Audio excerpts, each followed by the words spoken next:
Well, once again, I want to welcome Prime Minister Trudeau to the White House.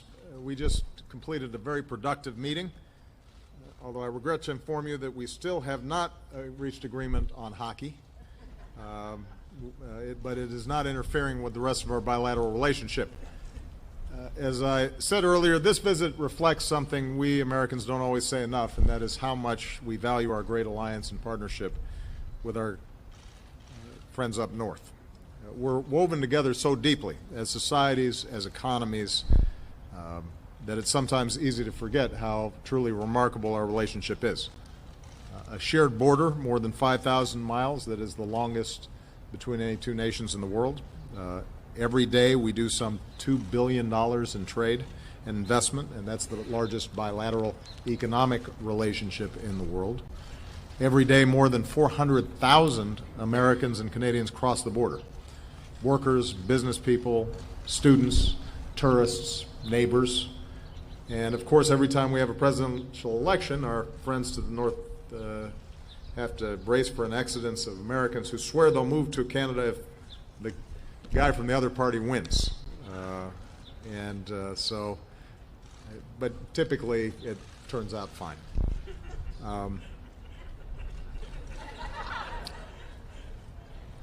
This is now my second meeting with Justin. I'm grateful that I have him as a partner. We've got a common outlook on what our nations can achieve together. He campaigned on a message of hope and of change. His positive and optimistic vision is inspiring young people. At home, he's governing with a commitment to inclusivity and equality. On the world stage, his country is leading on climate change and cares deeply about development. So from my perspective, what's not to like? Of course, no two nations agree on everything.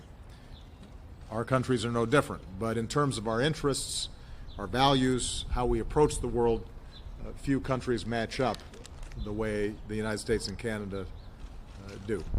And given our work together today, I can say, and I believe the Prime Minister would agree, that when it comes to the central challenges that we face, our two nations are more closely aligned than ever. We want to make it easier to trade and invest with one another.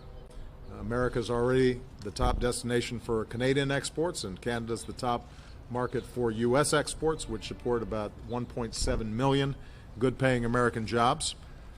When so many of our products, like autos, are built on both sides of the border in an integrated supply chain, this co-production makes us more competitive in the global economy as a whole, and we want to keep it that way. So we've instructed our teams to stay focused on making it even easier for goods and people to move back and forth across the borders, including reducing bottlenecks and streamlining regulations.